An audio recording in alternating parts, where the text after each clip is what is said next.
자, 그럼 이제 우리는 계속해서 채권 투자 전략에 대해서 살펴보도록 하겠습니다. 자, 여기는 무조건 한 문제라고 생각하시면 돼요. 한 문제라고 생각하면 되는데 어떤 시험 문제가 주로 출제가 되느냐? 이 소극적 투자 전략과 적극적 투자 전략으로 나눠볼 수가 있거든요. 이 두 개 비교하는 겁니다. 비교하는 거. 이 둘의 차이는 뭐냐라고 하면 내가 예측을 하느냐 안 하느냐의 차이예요. 즉 이제 적극적 전략은 내가 예측을 하고 어떤 높은 수익을 위해서 열심히 하는 거고, 소극적 투자 전략은 아우 뭐 예측해봤자 뭐하노. 시장은 이제 비효율적이야. 그러니까 시장은 효율적이야. 시장은 효율적이기 때문에 내가 아는 정보는 남도 다 알고 있어. 그냥 시장 지수를 추종하든가 그냥 예측 안 하고 그냥 투자할래. 이런 게 소극적 전략인 거죠. 그래서 두 개인데, 자, 이름에 보면 왠지 이게 적극적이고 소극적인 게 다 나와 있어. 알 수가 있어요. 볼까요? 자, 소극적 투자 전략. 그러니까 예측 안 하는 겁니다. 시장을 예측 안 하는 거예요. 첫 번째, 만기 보유 전략. 그냥 사가지고 만기까지 갖고 있어서 그 만기 수익률 내가 얻겠다라는 거예요. 얼마나 소극적입니까? 그죠? 그냥 만기 갖고 있겠다. 그죠? 그래서 채권을 만기까지 보유함으로써 투자 시점에서 미리 수익을 확정하는 거죠. 투자 시점, 그 채권 수익률, 그거 받는 거란 말입니다. 그래서 현금의 순유입이 지속적으로 발생하는 금융기관에서 시장의 평균적인 수익률을 얻고자 할 때 선호하는 방식이다. 금융기관이야. 채권이 너무 종류가 많고 하니까, 만기도 다양하고 하니까. 그죠? 여러 형태. 그러니까 유동성이 좋은 것도 있을 거고 수익성이 좋은 것도 있을 거고, 일반적으로 단기채는 유동성, 장기채는 수익성을 이야기하거든요. 그죠? 이제 그러니까 그런 특징들이 다양하게 갖추고 있으니까 그런 평균 수익률 얻고자 할 때 그냥 갖고 있는 거지 뭐 그냥. 그다음에 두 번째, 사다리형 만기 운용 전략인데, 이건 뭐냐면 예를 들어서 내가 3천만 원이 있다 라고 했을 때 1,000만 원은 단기채를 사고 또 1,000만 원은 중기채를 사고 1,000만 원은 장기채를 사는 거예요. 그래서 이제 뭐 유동성과 어떤 수익성을 같이 이제 하는 거죠. 그럼 이제 시간이 지나면 이게 만기가 돌아올 거 아닙니까? 그러면 타서 다시 1,000만 원을 장기채를 사면 이제 단기, 중기, 장기로 재편되겠죠. 또 그렇게 하면 또, 그래서 마치 사다리 모양이라고 해서 사다리형 만기 운용 전략이다라는 겁니다. 예측한 거예요? 예측 안 한 거예요? 그냥 내 돈을 n분의 해가지고 그냥 단기, 중기, 장기 나눴을 뿐이에요. 채권별 보유량을 각 잔존기간마다 동일하게 유지하는 방식이다. 사다리형 만기 운용 전략입니다. 그다음에 이제 바벨형이다. 왜 바벨이냐? 채권이 단기채, 중기채, 장기채가 있을 때 유동성을 위해서 단기채를 사고 중기채는 건너뛰고 수익성을 위해서 장기채를 사고, 이렇게 하니까 마치 바벨 모양과 같더라고 해서 바벨형 만기 운용 전략입니다. 예측한 거예요? 예측 안 한 거예요. 예측 안 하고 그냥 이렇게 한 거예요. 단기채와 장기채만 산 거예요. 바벨형 만기 운용 전략. 그래서 유동성 확보를 위한 단기채, 수익성 확보를 위한 장기채만 보유하고 중기채는 보유하지 않는 전략이다라는 겁니다. 그러니까 딱 이름만 봐도 이제 알겠죠? 예측이라는 것만 딱 떠올리면 이게 다 소극적이라는 거 알 수가 있습니다. 그래서 구분하는 시험 문제 대비하실 수가 있어요. 그다음 이제 채권 면역 전략이라는 게 있습니다. 면역인 게 뭐냐? 수익률 변동 위험에서 벗어나자, 면역되자라는 방식입니다. 그래서 투자 목표를 달성하기 위한 전략으로 어떻게 하면 되는데, 뭐 깊은 고민하지 마시고 그냥 투자 기간과 포트폴리오의 듀레이션을 일치시킴으로써 된대요, 저게. 그래서 원리는 고민하지 마시고 이렇게 달성한답니다. 채권 면역 전략입니다. 예측 안 하죠. 그다음에 현금 흐름 일치 전략. 그래서 채권에서 발생하는 현금 흐름 수입이 채권 투자를 위해 조달된 부채 상환 흐름과 일치하거나 상회하도록, 그러니까 들어오는 돈과 나가는 돈을 일치시키거나 들어오는 돈을 조금 더 높이게 포트폴리오를 구성하는 전략. 예측하는 게 아니잖아요. 현금 흐름 일치 전략입니다. 들어온 거 나가는 거 일치. 그래서 현금 흐름이 단순할수록 효과적 구성이 가능하다. 다음에 이제 인덱스, 지수. 투자 성과가 일정한 채권 지수를 추정하도록 포트폴리오를 구성하는 거냐. 시장이 최고더라. 시장 지수를 추정하든가. 그죠? 지수를 추정하도록 예측하는 게 아니다. 인덱스 전략입니다. 자, 여기까지 6개 소극적 운용 전략이었습니다. 그 다음에 이제 그러면 적극적 전략을 살펴보도록 하겠습니다. 자, 첫 번째, 이름에 벌써 예측이 들어갔네. 이미 수익률 예측 전략입니다. 시중금리가 오를 것 같아. 그래서 채권 수익률이 오를 것 같아. 그러니까 그러면 채권 가격 하락이잖아요. 그러니까 이렇게 하자. 그래서 수익률 상승 예측 시 보유 채권 매도, 가격이 떨어지는 거니까, 그죠? 수익률 하락 예측 시 채권 매입하는 전략이다. 그래서 수익률 상승, 즉 가격 하락이 예상된다고 하면 듀레이션은 짧은 거, 만기도 짧은 거, 그죠? 표면금리는 높은 거를 해야 되겠죠. 하락은 반대일 거다, 그죠? 이렇게. 그래서 수익률이라고 해서 이렇게 하면 안 되고 항상 가격으로 생각하시는 겁니다. 수익률과 가격은 반비례해서 가격으로 변환해서 이런 것들을 생각해 보면 된다는 이야기입니다. 그다음에 채권 교체 전략, 예측하고 그래서 시장 불균형을 이용한 동종 채권 간 교체 전략, 뭐 차익거래 약간 비슷한 그런 건데 채권을 교체하는 거예요. 예측해가지고. 그리고 스프레드를 이용한 이종 채권 간 교체 전략, 교체한다. 적극적으로 교체한다. 그래서 채권 교체 전략은 적극적 전략이다. 이렇게 좀 외우시면 좋겠습니다. 자, 그 다음에 대표적인 시험에 정말 잘 나와요. 요거는 개별적인 문제도 잘 나와요. 수익률 곡선 타기 전략입니다. 자, 수익률 곡선을 탄데 얼마나 참 적극적입니까? 어쨌든 네, 수익률 곡선. 아직 수익률 곡선을 배우진 않았는데, 그래서 수익률 곡선의 형태가 우상향. 그래서 만기 수익률. 수익률 곡선의 형태가 이렇게 우상향하되 증가율은 체감하는 형태로 변화가 없을 때 이 수익률 곡선의 형태가 이렇게 고정되어 있을 때 그 채권에 사용할 수 있는 전략이에요. 왜 이렇게 돼야 되느냐라고 하면, 자, 우리가 예를 들어서 이게 10년짜리 채권이다라고 하면 뭐 10년 동안 보유하면 만기 보유 전략인데 그럼 채권 수익률을 얻을 수가 있잖아요. 그죠? 그런데 그게 아니라 10년짜리 채권을 9년 만에 팔아버리는 거예요. 9년 만에. 그죠? 그림을 다시 좀 그려볼까요?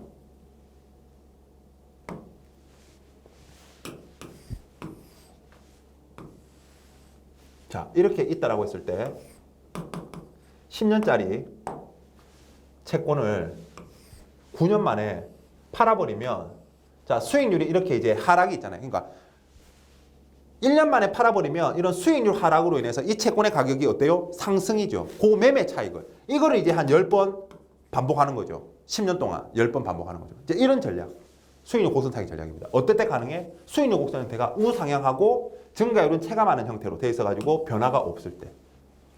그래서 여기서 이렇게 장기채에서 이런 걸 반복하는 걸 우리가 롤링 효과라고 합니다. 장기채 효과, 롤링 효과. 이걸 이제 단기채에서, 이제 단기채 보면 이제 수익률 낙폭이 크잖아요. 이거를 이용하는 걸 숄더 효과라, 어깨. 그죠?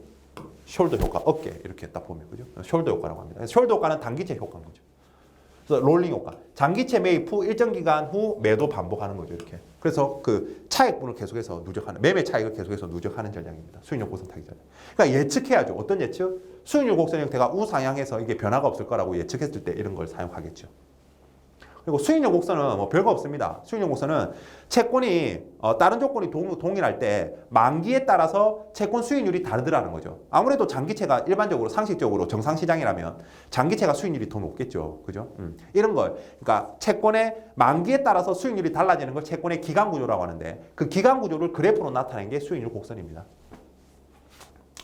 다음에 이제 나비형 투자 전략 또는 이제 역나비형 투자 전략입니다. 뭐냐? 이거 예측한 거예요. 자, 수익률 곡선이 이렇게 있는데, 수익률 곡선이 있는데, 왠지, 중기채 수익률은 상승하고, 단기채와 장기채 수익률은 하락할 것 같아. 그래서 수익률 곡선이 이렇게 바뀔 것 같아. 마치 나비 모양으로 될 것 같아. 그럴 때는 단기채 수익률, 장기채 수익률이 하락이니까, 단기채 매입, 가격 상승이니까, 장기채 매입, 중기채는 매도. 거죠, 그죠? 그러니까 마치 또 바벨 모양처럼 생겼죠. 그래서 바벨형 포트폴리오라고 한다. 나비형 투자 전략을 바벨형 포트폴리오라고 한다는 거죠. 이거는 예측한 거예요. 아까 그 바벨형 만기 운용 전략과는 다른 이야기예요. 다르죠, 그죠? 그리고 이제 반대로 중기채 수익률이 하락하고 단기채와 장기채 수익률이 상승할 것 같다라는 예측을 한다면 중기채만 살 거 아닙니까? 이게 이제 블리트형. 포트폴리오다. 역나비형 투자 전략이다. 그래서 마치 우리 AB 슬라이드, 또 AB 슬라이드 모르시는 우리 분은 이제 젊은 세대 인증. AB 슬라이드, 저거라고 하시는 분들은 이제 뜨끔, 제 나이 또래. 네. 그때 블리트형입니다. 자, 이럴 때 사용한다. 됐죠? 나비형과 역나비형 투자 전략 구분하시면 되겠습니다.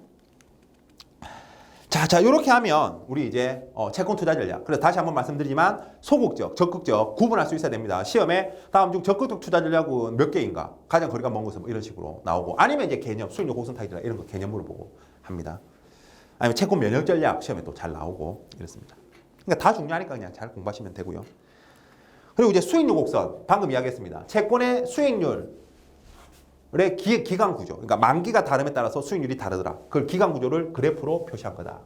또 다른 조건은 동일한 경우 잔존기간이 서로 다른 채권들의 잔존기간과 만기 수익률 간의 관계다.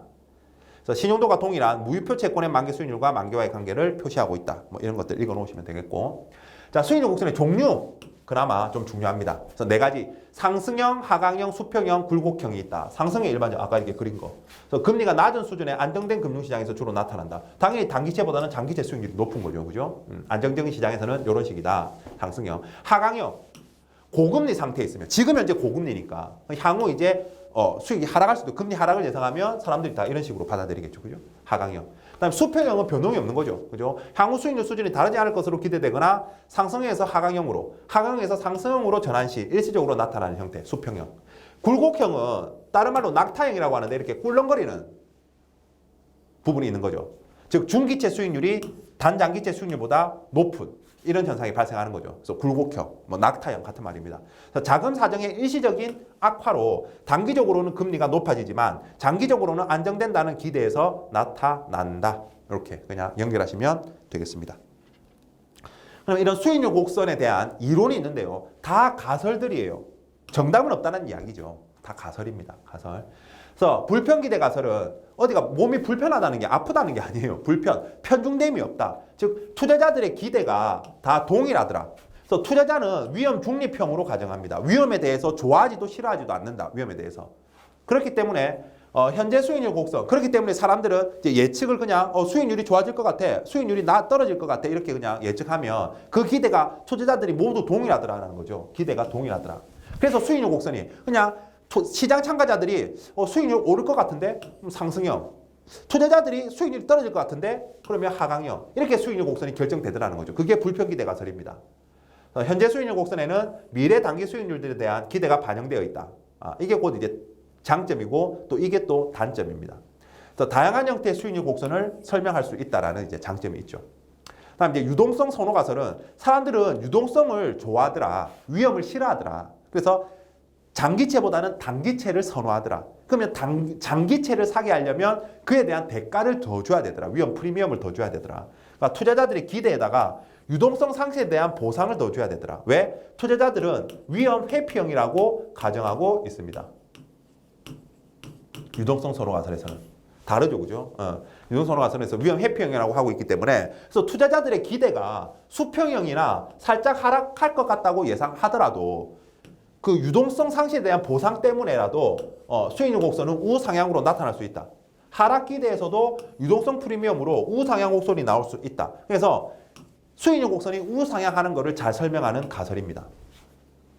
다음에 시장 분할 가설.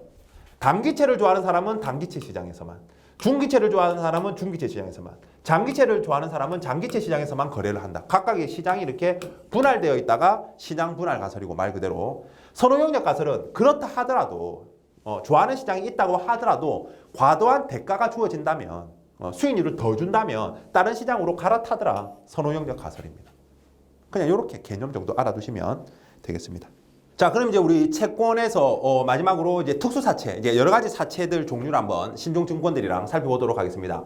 자, 우리 이제 가장 이제 시험에 여기서 만약에 한 문제가 나온다라고 한다면 잘 안 나올 건데 나온다라고 한다면 이 전환사채와 신주식권부사채, 교환사채, 즉 주식 관련 사채다라고 보시면 되겠습니다. 이제 뒤로 갈수록 시험에 나올 확률은 좀 떨어진다고 보시면 돼요. 자, 이게 뭐냐라고 하면 일단 채권들인데 주식 관련 권리들이 부여되어 있는 채권이에요. 보면 전환권이라는 게 부여되어 있고요.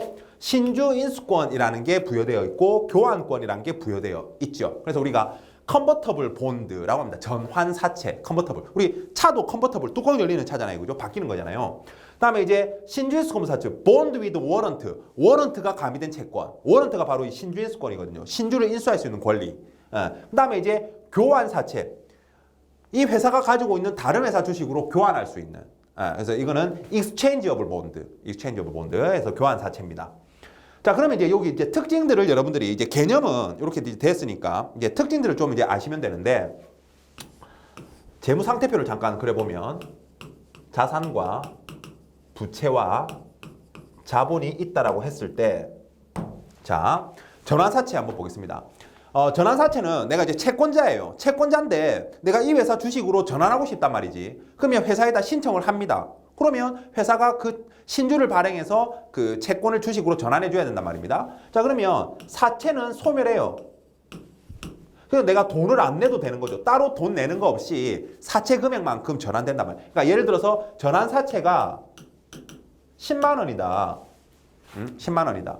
그리고 근데 전환 가격이 만 원이다. 그 회사 주식의 가격이 전환 가격이 만 원이다라고 하면 내가 10주 받을 수 있는 거죠. 10주. 그죠?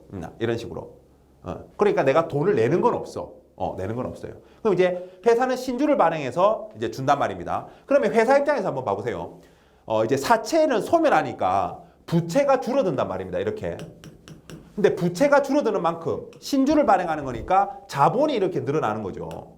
부채가 줄어들면서 자본이 늘어나니까 자산이 엄청나게 건전해지는 거죠. 부채가 줄고 자본이 느는 거니까 자산은 그대로일 때. 이게 이제 전환사채라고 한다면 신주인수권부 사채는 이 신주인수권이 분리형도 있고요. 비분리형도 있는데 분리형은 이 신주인수권만 따로 떼서 매매할 수 있는 거. 안 되고 한꺼번에 있는 게 비분리형이고요. 꼭 가볍게 그렇게 보시면 되고. 그래서 사채가 있으면 신주인수권. 내가 신주를 인수하고 싶다. 그러면 돈을 낸단 말입니다. 돈을 내야 돼요. 대신 사채는 존속해요. 채권은 그대로 있고 내가 신주인수권을 행사하면 돈을 내고 신주인수권을 행사하면 신주를 발행해서 준단 말입니다. 자, 그러면 자본이 증가하는 만큼 돈이 들어오니까 자산도 증가한다는 부채는 그대로예요. 부채는 그대로고 자본이 증가하는 만큼 자산도 증가하는 게 BW. 그러니까 전환사채보다는 조금 못하지만 그래도 이것도 이제 재무 상태가 건전해지는 거죠. 자, 그 다음에 이제 교환사채는 다른 회사 주식, 회사가 가지고 있는 다른 회사 주식으로 교환해 주는 거예요. 이것도 사채는 소멸합니다. 대신 돈은 들지 않아요. 근데 그 회사의 주식을 새로 발행해서 주는 게 아니라 그 회사가 가지고 있던 다른 회사 주식, 기존의 주식을 주는 거란 말입니다. 그러니까 부채는 줄어들죠. 부채는 줄어드는데 그만큼 자산도 줄어들어요. 그렇죠? 이것도 재무 상태가 건전해지긴 하지만 다른 애들보다는 좀 덜 건전해지는 그런 효과. 자, 이렇게 일단 정리하시면 될 것 같습니다. 개념 이렇게 정리하면 되고 정의는 딱 이제 아시겠죠? 정의는 이렇게 하시면 되고요. 그리고 전환사채에 대해서 조금 더 우리가 좀 살펴보면 용어를 좀 살펴보면 이제 전환 가격, 전환권 행사 시 적용되는 한 주식의 가격을 우리는 전환 가격이라고 하고요. 아까 내가 만 원이라고 했으니까 만 원. 다음에 전환 주수는 그래서 아까 액면금액 10만 원, 전환사채 액면금액 10만 원, 전환 가격 만 원으로 나누면 전환 주수 10주 받을 수 있다. 주식 10주 받을 수 있다. 그죠? 요거. 그리고 우리 전환사채랑 신주인수권부 사채가 또 하나 있는데 차이가 하나 있는데 뭐냐면 전환사채는 이렇게 딱 금액 떨어지게끔 그래서 사채 금액과 동일하게 이렇게 이제 전환권이 행사되는데요. 신주인수권부 사채는 그 사채 금액의 범위 내에서 해서 신주인수권부 사채가 10만 원이라면 10만 원 범위 내에서 자기가 원하는 만큼 돈을 내고 주식을 발행받을 수 있다라는 거죠. 꼭 10만 원을 채울 필요는 없다라는 거예요. 그런 차이가 또 있습니다. 사채 금액 범위 내에서 할 수 있다. 자, 그리고 이제 전환 가치라는 것은 그 회사의 주가를 전환 주수에다가 곱하는 거다. 예를 들어서 지금 그 회사의 주가가 뭐 11,000원이다. 예를 들어서 11,000원이다. 그럼 10주니까 전환 가치는 11만 원이 되는 거죠. 그죠? 11만 원. 그리고 이제 전환 프리미엄은 전환사채의 시장 가격에서 전환 가치를 차감한 거. 그래서 이게 11만 원이다. 근데 지금 전환사채의 시장 가격이 12만 원이다. 그럼 이제 전환 프리미엄은 만 원이 되겠죠. 그러니까 이 만 원이라는 프리미엄을 주고 내가 전환을 하는 거죠. 그래서 전환을 해서 내가 이제 받은 다음에 그 회사 주가가 더 올라간다면 뭐 이득일 거고 그런 걸 판단하겠죠. 아니면 전환 프리미엄이 마이너스라면 뭐 바로 전환해야지. 그죠? 그런 식의 어떤 이야기. 그리고 페리티라는 거 가끔, 요건 계산 문제도 가끔 나옵니다. 그래서 주가 나누기 전환 가격입니다. 주가 나누기 전환 가격. 그래서 지금 주가가 11,000원이다. 전환 가격이 만 원이다. 그죠? 그럼 곱하기 100. 그죠? 그럼 이거 110%잖아요. 그죠? 요렇게. 페리티. 주가 나누기 전환 가격. 됐죠? 요 용어들 좀 숙지가 필요합니다. 자, 그러면은 이제 주식 관련 사채는 됐고, 다음에 이제 우리 교재에 CP도 있는데요. 뭐 CP는 시험에 거의 안 나올 것 같고 넘어가고, 전자단기 사채, 우리가 전자단기 사채법에 근거해서 종이와 같은 실물이 아닌 말 그대로 전자 방식으로 발행되는 1년 미만의 단기 채권을 우리가 전자단기 사채라고 하고, 이게 이제 CP를 대체할 목적으로 이 아이가 이제 나오는 거죠. 그래서 최소 금액, 각 사채 금액이 1억 원 이상일 것. 다음에 사채 금액 일시 납입해야 되고요. 살 때, 발행할 때 그 사고자 하는 자는 돈을 다 내야 되고 만기에 원리금 전액 일시 지급, 즉 만기 일시 상환 방식이다. 여기에 주식 관련 권리를 부여하는 건 안 된다. 그리고 담보부 사채 신탁법에 따른 담보를 역시 붙이지 아니해야 된다. 단기 사채니까 이런 거 없이 그냥. 그래서 장점, 만기 3개월 이내에 초단기물은 증권신고서를 제출 안 해야 된대요. 발행할 때. 이런 혜택이 있고, 그다음에 만기 1개월 이내 초단기물 같은 경우에는 원천징수 면제, 그러니까 세금이 없다는 이야기죠. 뭐 이런 특징들 정도 체크해 놓으시면 되겠습니다. 거의 이제부터는 거의 뭐 시험에 거의 안 나오는데 어쩌다가 진짜 하나씩 나올 수 있는 부분들이니까요. 가볍게 체크하고 넘어가면 되겠습니다. 자산유동화 증권도 우리 시험에서는 그냥 개념 정도 알고 계시면 될 것 같아요. 그래서 자산유동화 이거는 이제 뭐 투자자산운용사 정도 돼야 좀 자세히 공부를 해야죠. 그죠? 사전적 정의, 자산유동화. 자산유동화는 뭐냐면 이런 겁니다. 예를 들어서 은행은 대출 증서를 많이 가지고 있겠죠. 근데 은행은 돈을 벌려면 대출을 많이 해줘야 돼요. 근데 갖고 있는 돈은 한계가 있을 거 아닙니까? 그러니까 짱구를 굴린 거지. 그래서 그러면 이제 대출 증서, 돈 받을 권리는 많이 있단 말입니다. 그러면 이 대출 증서들을 SPC라고 하는 특수 목적 회사, 스페셜 퍼포스 컴퍼니 또는 SPV 뭐 같은 표현이에요. 비아이클이나 특수 목적 기구, 특수 목적 회사니까 어쨌든 서류상의 회사를 하나 만들어요. 그 회사한테 이 대출 증서를 넘긴단 말입니다. 넘겨요. 그러면 이 SPC는 이 대출 증서들을 근거로 새로운 증권을 발행하는데 그걸 ABS라고 한단 말입니다. 이제 투자자들은 돈을 내면 은행은 돈을 가면, 그죠? 은행은 이거를 유동화시켰으니까 또 그걸 가지고 수익을 창출할 수 있겠죠. 그죠? 그리고 투자자는 새로운 어떤 투자처가 또 하나 생기는 거죠. 투자 상품이 생기는 거죠. 이런 게 이제 자산 유동화다. Asset Backed Security. 자산이 담보된 자산 유동화시키는 증권이다. 그래서 예전에는 자산 담보부 증권이라고 됐어요. Asset Backed Security니까. 어쨌든 지금 자산 유동화 증권이라고 이름 붙이면 되겠습니다. 그래서 미수금이라든지 금융기관 대출금, 부동산 등 여러 형태의 자산을 담보로 채권을 발행해서 자금을 조달하고 유동성을 확보하는 것이다. 그래서 넓은 의미로는 비유동성 자산을 현금화하는 모든 행위를 자산 유동화라고 하고 그 자산 유동화에 의해서 발행된 증권을 자산 유동화 증권이라고 하는 거죠. 자, 그래서 자산 유동화 구조를 보면 방금 살짝 그려드렸는데 그 은행과 같은 자산 보유자가 그죠? SPC 아니면 뭐 SPV 같은 표현이라고 그랬습니다. SPV한테 그 이제 자산을 넘기는 거죠. 돈 받고 돈 받고 넘기면 이 아이는 이제 우리가 뭐 총액인수 방식이라면 그죠? 주관회사를 통해 가지고 이제 ABS를 발행하는 거죠. 발행하면 주관회사는 이제 도와준다 그죠? 매출을 하면 투자자가 이제 돈을 내면 그 돈을 주는. 근데 그 발행할 때 중간에 도와주는 애들 어차피 서류상의 회사기 때문에 그죠? 관리해주는 애, 수탁받는 애, 그죠? 신용 보강할 때 뭐 신용 보강이 필요하면 신용 보관하는 기관, 그다음에 유동성을 주는 기관, 신용 평가 회사들 이런 애들이 다 달라붙어 가지고 ABS를 발행하는 데 있어서 업무를 하는 거죠. 자, 이렇게 보시면 되겠습니다. 자, 그러면 장점과 단점을 좀 보면 장점. 이제 발행하는 사람 측면에서는 일단 돈이 들어온다. 돈이 들어온다. 그리고 자금을 조달하는 수단이 다양화된다. 즉 돈이 들어온다는 거고. 그리고 유동성이 부족하던 녀석들을 현금화시킨 거잖아요. 그리고 투자자 저변을 확대할 수 있고 낮은 조달 비용은 뭐냐면 이제 신용 보강을 통해서 여러 가지 신용 보강 절차를 통해서 기존에 있던 자산들의 신용보다 또는 본인의 신용보다 높은 신용의 증권으로 발행할 수가 있어요. ABS. 그렇게 되면은 신용이 높으니까 금리를 낮게 줘도 되잖아요. 그러니까 조달 비용을 낮게 할 수 있다는 거죠. 규제 차익 같은 것들, 규제를 피해서 그런 차익을 또 누릴 수가 있다는 거고. 그리고 투자자 측면에서는 동일 신용등급 증권 대비 상대적으로 높은 수익을 또 반대로 또 높은 수익을 얻을 수가 있더라. 또 그런 또 ABS가 있더라라는 거죠. 근데 단점은 높은 부대 비용. 봤죠? 이 회사들이 달라붙어 있다는 건 뭡니까? 다 수수료 떼간다는 이야기 아닙니까? 그죠? 높은 부대 비용. 그리고 위험의 일부는 자산 보유자에게 잔존할 수도 있고요. 상황에 따라서. 그리고 규모가 커질 경우, 자산 유동화를 많이 시킬 경우 자금 조달 주체에게 부담이 될 수도 있다. 왜? 결국 그러면 좀 약간 좋은 그런 자산들이 다 빠져나가고 너무 상태 안 좋은 애들만 남으면 그 은행이나 이런 것들은 상태 안 좋은 애들만 갖고 있는 거잖아요. 그죠? 그래서 부담이 될 수 있다. 그리고 자금 조달 시점에 경직성. 그러니까 발행해야 되는데 그 발행 절차 같은 거 다 하다 보면은 내가 지금 빨리 돈이 필요한데 그 발행하다가 시간이 다 갈 수도 있는 그죠? 그런 자금 조달 시점의 경직성 같은 것들이 단점이다.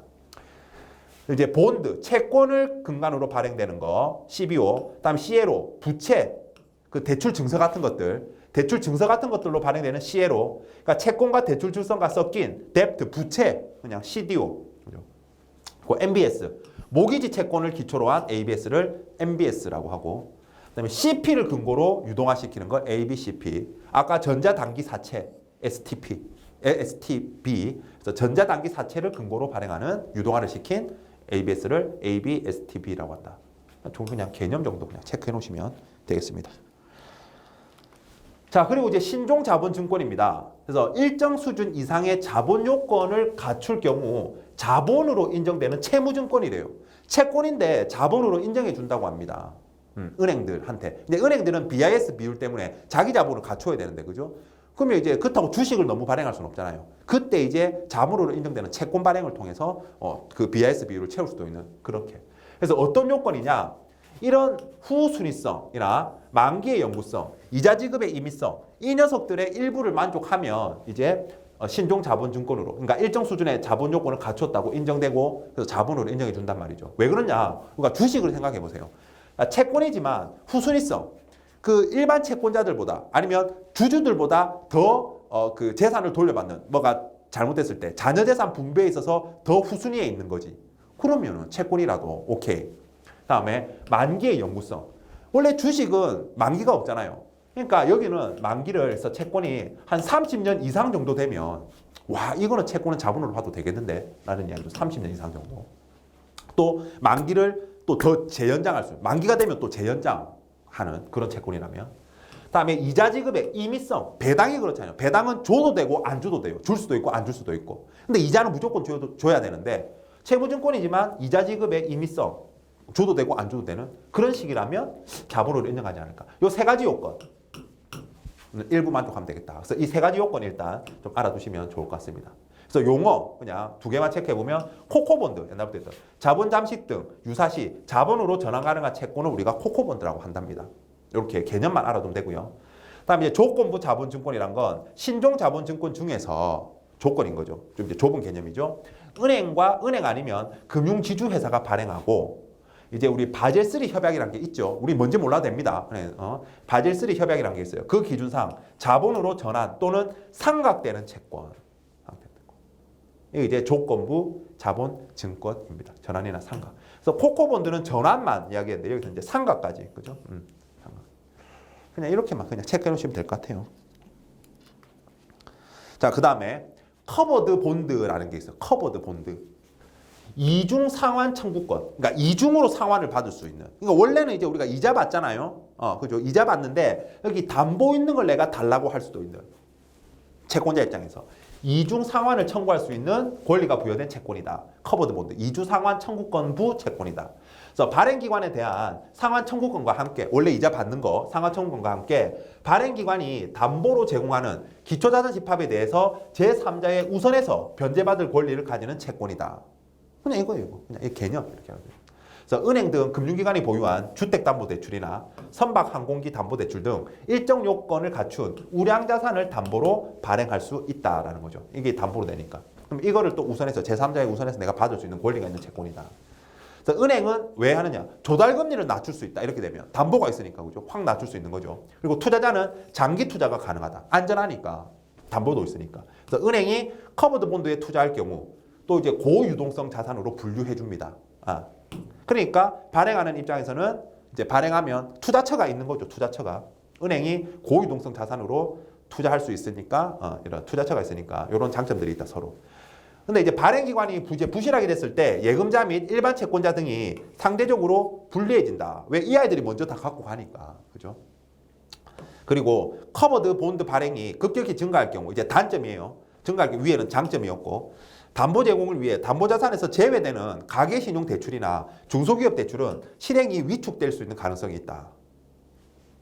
왜? 커버드 본드를 계속 발행해야 되면 우량자산, 우량담보만이 있어야 되니까 이런 대출만 은행이 많이 하려고 하겠죠. 그 발행하는 은행이. 그러니까 이런 대출은 줄어들 수도 있다는 거죠. 그리고 저금리 상황에서는 조달금리 축소폭이 크지 않아서 발행이 저조할 수밖에 없다. 이게 조달금리를 낮추는 매력인데 일단 지금도 저금리인데 뭐 더 낮추기 힘들다라는 거죠. 자, 요 정도 체크해 놓으시면 이제 우리 채권에 대해서는 다 살펴본 게 되겠습니다. 끝.